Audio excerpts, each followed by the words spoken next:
Today's episode is sponsored by Vitality Health RX Supplements.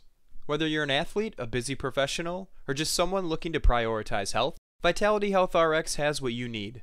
With premium ingredients and rigorous quality control, their supplements support your body's natural functions. Visit shopvrx.com and use code FEELGREAT15 for 15% off your first order. Thanks to Vitality Health RX for sponsoring this episode.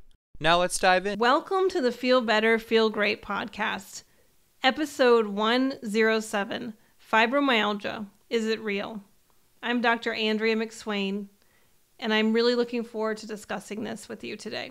Before we delve into today's podcast content, I want to remind you that while I am a qualified medical professional, the information shared here is intended for educational purposes only.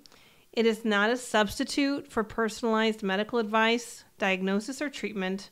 Please consult with your healthcare provider for guidance tailored to your specific health needs. Now let's embark on this journey of health education together. So welcome again, fibromyalgia, a topic very near and dear to my heart. And that's because it starts with my mom. And listening to this situation for years, and as she went on this journey of fibromyalgia, at the time when my mom was feeling achy, tired, run down, and hurting, nobody really had used that term fibromyalgia. But my mom was a warrior. My mom was a survivor. She could do anything. She tackled anything.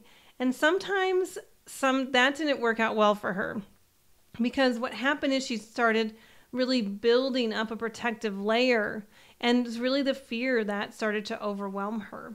And that's when I started understanding what was going on in her body a little bit more, because the fear was shutting her down, sometimes even before she was actually even doing anything, especially as she got more and more ill.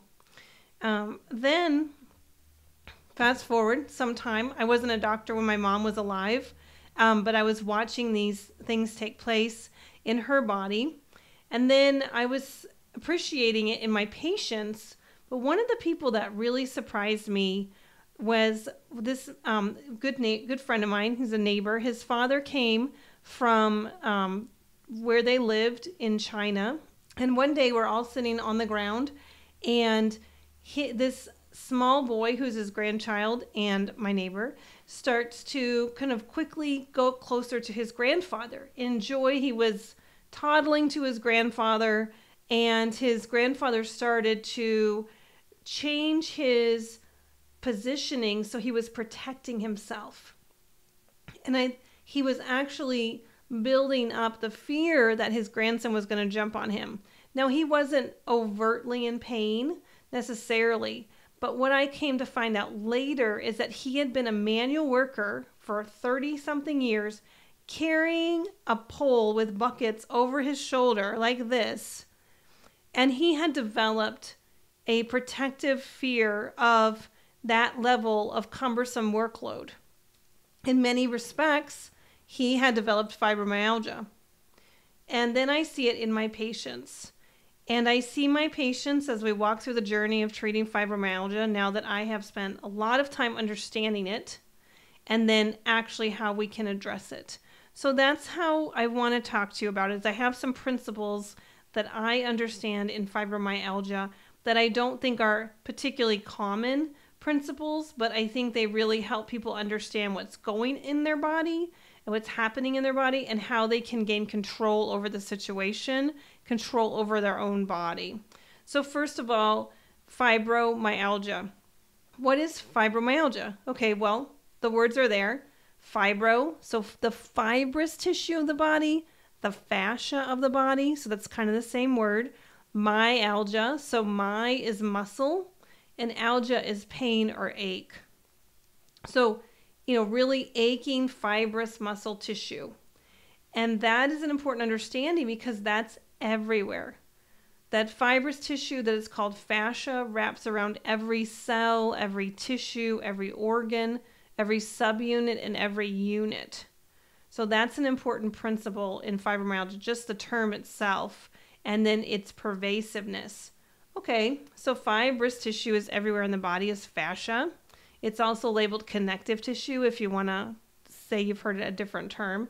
So fibro, fascia, connective tissue, just depends on, what angle you're looking at, and what lens you have. But anyway, the second principle is that fascia holds 400 pounds of pressure per square inch. So this is a fact that I learned in med school, in osteopathic medical school. I was researching some literature recently, and actually there was some PSI applied up to 2,000 pounds on fascia. So I'm going to stick with 400 pounds, but that's on every cell. So that's a vise that can tighten around every single cell. So that's a very important principle, is to understand the power of that fascial or fibrous layer and how much pressure per square inch can happen on every cell. So people can really lock down, and that's important to consider. So when we're looking at this idea about fascia, the next important principle there is that it is a protective layer. So people who have fibromyalgia often have had adverse childhood events, or ACEs. These are people that get things done. They lift heavy things, they make things happen, they move, they work hard, they work themselves into the ground. And with fibromyalgia, there's actually that idea of a protective layer. And what has happened is, in some people with fibromyalgia, is they've had enough times where they've been exposed to a fear-based event that they will actually be able to put on that protective layer before there even is a fear-based event. So, people who have adverse childhood events start to protect themselves, and they start putting that fear layer on to protect themselves, to be able to handle certain circumstances. But over time, that protective layer actually becomes more like a vise, and it's very compressive on the tissues. And that's very important to think about.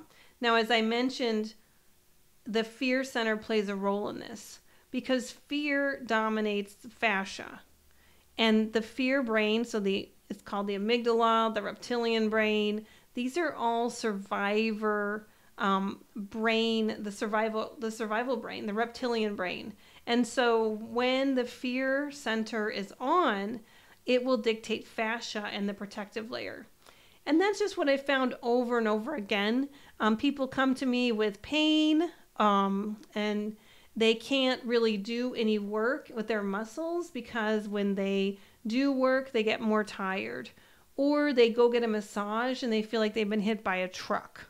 And so what's happening there is that protective layer of fascia that's coating all those muscle cells is getting much tighter as a protective layer. And so their muscles aren't going to be able to stretch, because the fascia and the fibrous tissue is holding that muscle in. And that is very important to recognize, because the fear center is dictating the rest of the body. Again, people who have fibromyalgia and struggle with this diagnosis, these are the people that get stuff done, no matter what. And what happens, though, is they start to predominate from their fear-based brain, and then the fear overwhelms them. It puts on the protective layer like armor. So I visualize that sometimes, or I see that sometimes in my patients. They start to kunk, kunk, kunk, kunk. You can actually see the armor coming out and building up. And then the problem when people go to some body workers is a fascia situation is going to be about fear. And so if the body doesn't feel safe, or it doesn't even know it doesn't feel safe, the fascia will stay very dense and on the tissue, and then the muscle and musculoskeletal system will not be able to be worked. So this is where we get into some practicality. Okay, because first, when you understand that, then you understand how you can do something about it. So actionable steps with fibromyalgia. First of all, recognize that you're a warrior, you're a survivor.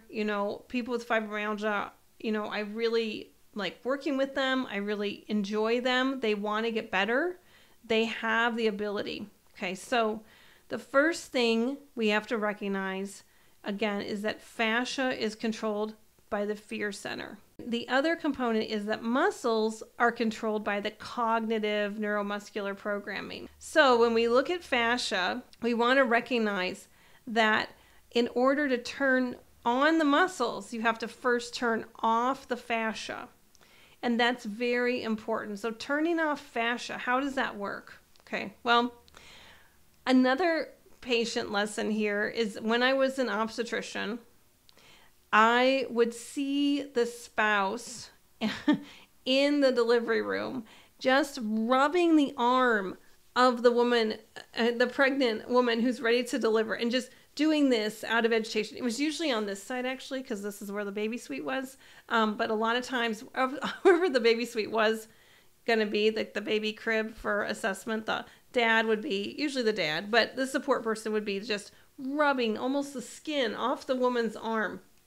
And she would look at him and say, like, I'm going to end you, or it's going to be over. And it was really unfortunate because here is this person, you know, the support person, who can't do anything to help someone who he truly loves. And the woman is trying to focus, but she's being so heavily agitated by this constant irritating rub.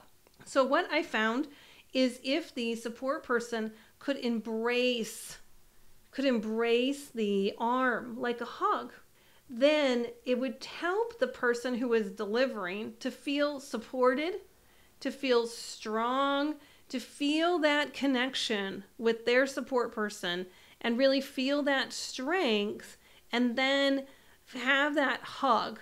It's almost like a hug. And then it would help them communicate, and it would help the delivery process. And so what I recognize then is, you know, fascia likes to be hugged. And fascia likes a firm, solid, non-agitating hold that is very gentle and loving. So this is where kind of how I've transformed this as a body worker and an osteopath to understand fascia. A lot of times when people who have fibromyalgia are treated with body work, they're really agitated and they're moved a lot. And that is the opposite of what you want and what you want to do for yourself. So what you want to think about is not having the vibratory stuff, not having the deep tissue stuff, really the stuff that's really gentle, calming, with a slight compression force. That's what I want you to consider.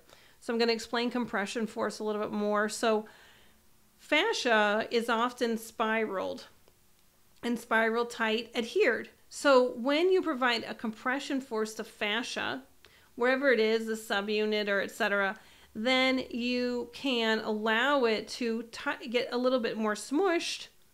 So then it will be able to get itself a little less congested, and then it will release itself.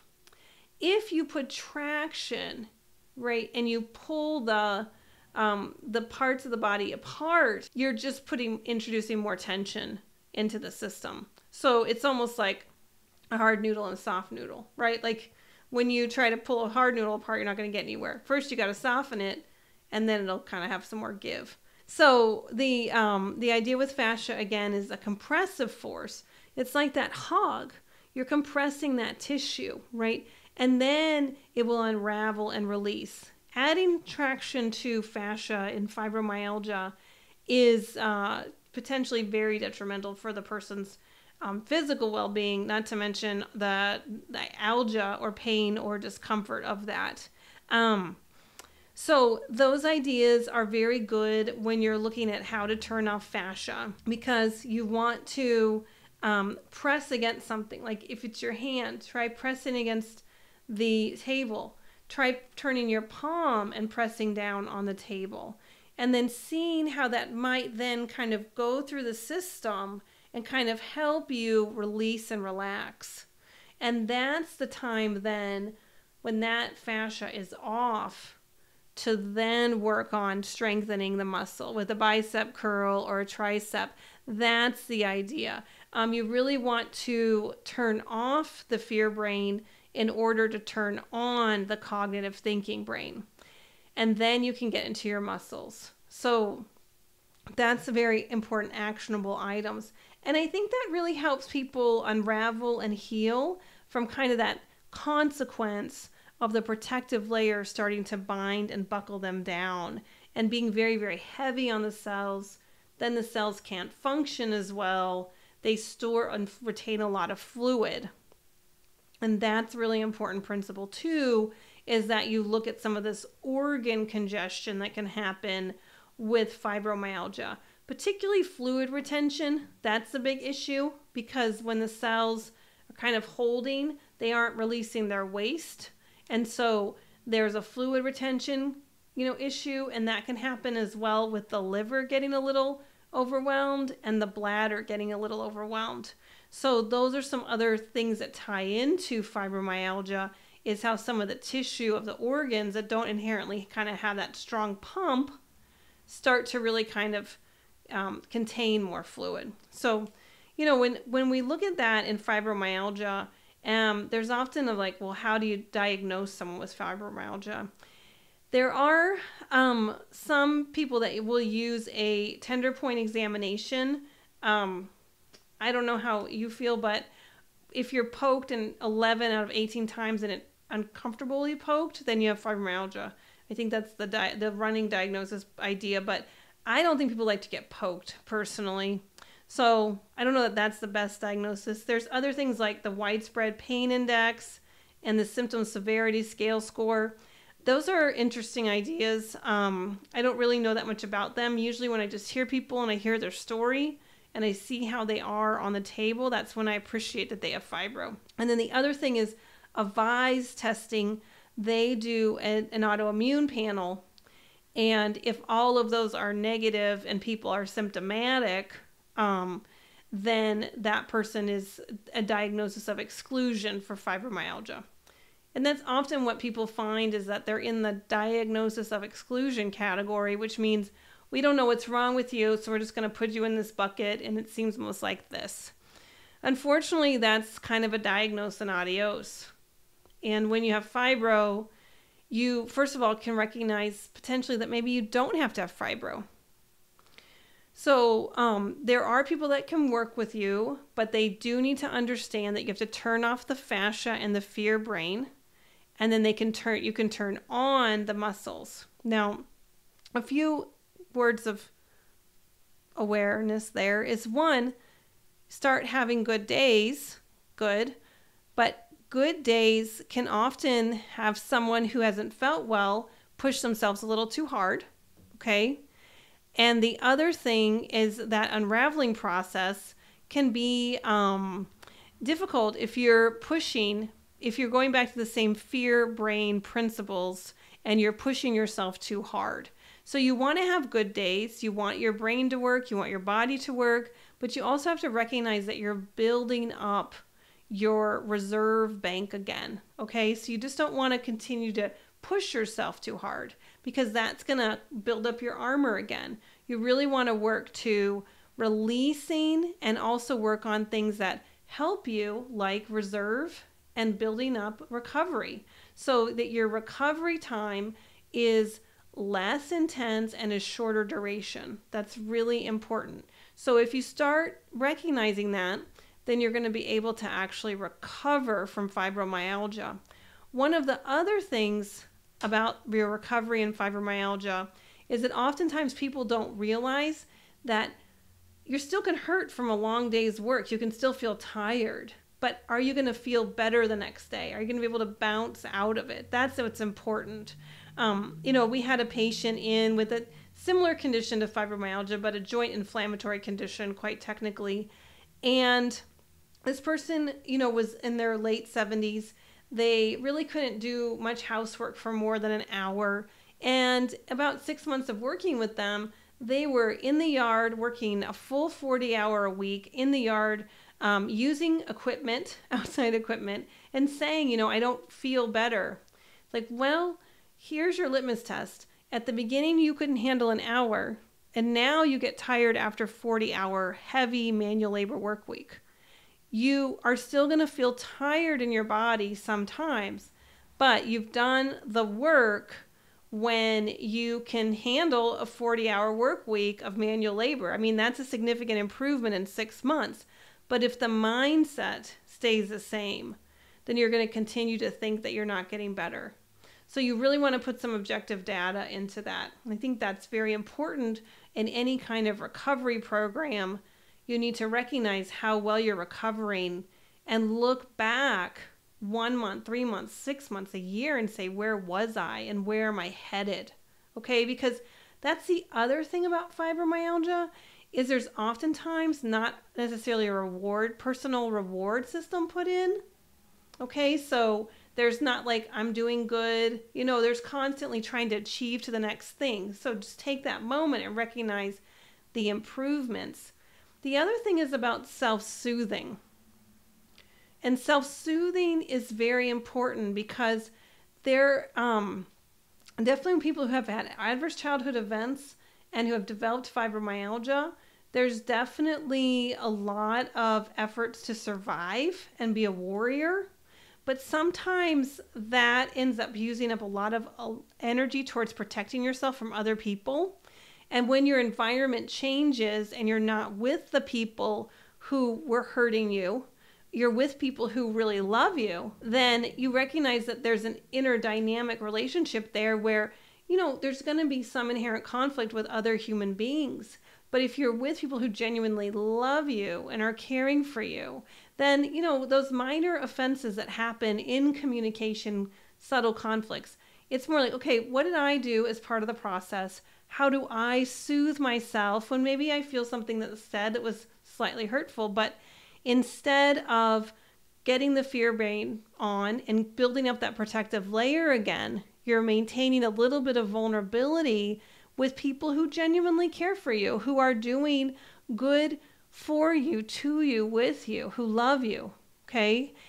So there is that idea of actually self-soothing instead of building up the barrier again. So I hope that all these principles are really helpful. Again, I say them with absolutely the utmost dignity and respect. I do want to just highlight another little feature about when the fascia goes off and the muscle comes on. Now you're looking at cognitive muscle connection, central nervous system, objective cognitive data, telling your muscles what to do. So that neuromuscular programming, now your muscles are in charge, and now the energy that you expend will come back in a renewing way because muscles love to do work and fascia loves to protect you. But we want to make sure we take down that protective layer so we can actually get the muscle layer in and do that work and then have that renewing well that's coming from the cognitive thinking objective brain.